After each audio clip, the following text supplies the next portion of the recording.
अनंत कोटि ब्रह्मांड नायक राजाधिराज सच्चिदानंद सद्गुरु श्री ब्रह्म चैतन्य महाराज की जय। श्री राम समर्थ। 11 जुलाई। सत्पुरुष और उनसे ली गई दीक्षा। कोई व्यक्ति किसी सत्पुरुष से दीक्षा ले ले तो उस व्यक्ति के गृह व्यवस्था और पारमार्थिक मामलों में उस सत्पुरुष की ही सत्ता होती है।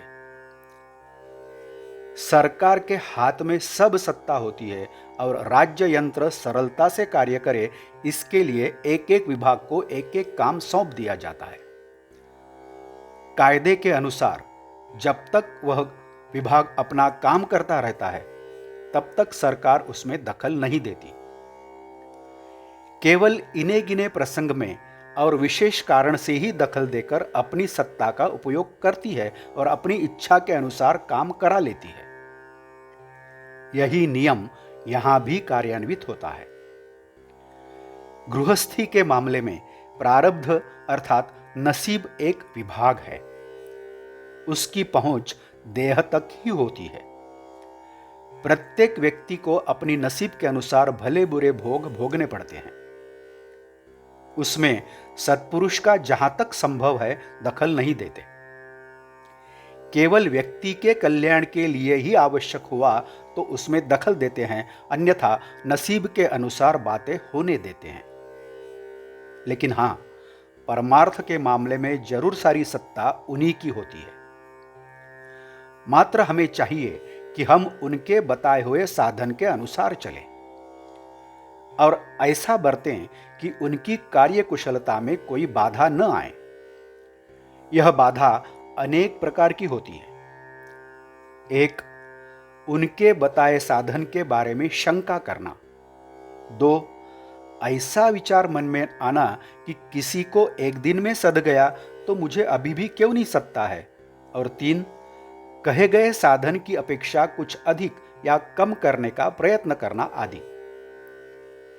संक्षेप में कहा जाए तो एक बार किसी संत या सत्पुरुष के चरणों में मत्था टेक दिया तो फिर अपनी गृहस्थी और परमार्थ दोनों उन्हें सौंपकर गृहस्थी में घटने वाली सभी बातें उन्हीं की इच्छा से घट रही है, ऐसी भावना रखकर अपना कर्तव्य करते हुए उनके बताई साधना में एक निष्ठा से रहें। यही ठीक मार्ग है। संत की देह की ओर न देखें। उनकी देह हमारा काम करती ही नहीं। वे परमात्मा स्वरूप हैं। यह जो हमारी भावना है वह हमारा काम करती है। संत अत्यंत दयालु होते हैं। संतों की देह में सूक्ष्म तत्व अधिक प्रमाण में होते हैं। अतः अपने अवगुणों को नष्ट करने का उत्तम उपाय सत्संगति है। भगवान दृश्य जगत से बाहर रहते हैं। संत और भगवान परस्पर मिले होते हैं। अतः वे देह से संसार में रहते दिखाई देते हैं, तब भी अंतर्यामी वे भगवान के पास ही बैठे होते हैं। इसलिए संत के पास जाते हुए यदि हम इस संसार की कोई वस्तु विषयक वासना लेकर जाएं तो वह ठीक नहीं होता। संत उनके लक्षणों से नहीं पहचाने जा सकते। पुस्तक में जो लक्षण दिए होते हैं संत उनसे परे होते हैं। यदि हम उन्हें जानना चाहते हैं तो हम में थोड़ा तो भगवान का प्रेम होना चाहिए। भगवान के प्रति प्रेम होना यह विचित्र पागलपन है, जिसे वह हो जाए वही सच्चा भाग्यवान। आज का बोध वचन। भगवान की दास्यता में जो प्रेम है वह संसार की मालिकी में भी नहीं। जानकी जीवन स्मरण जय जय राम। नमस्कार। यदि आप इस चैनल को नए हैं तो कृपया सब्सक्राइब करिए।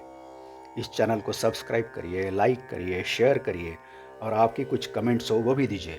और हाँ, बेल आइकन दबाना मत भूलिए। धन्यवाद।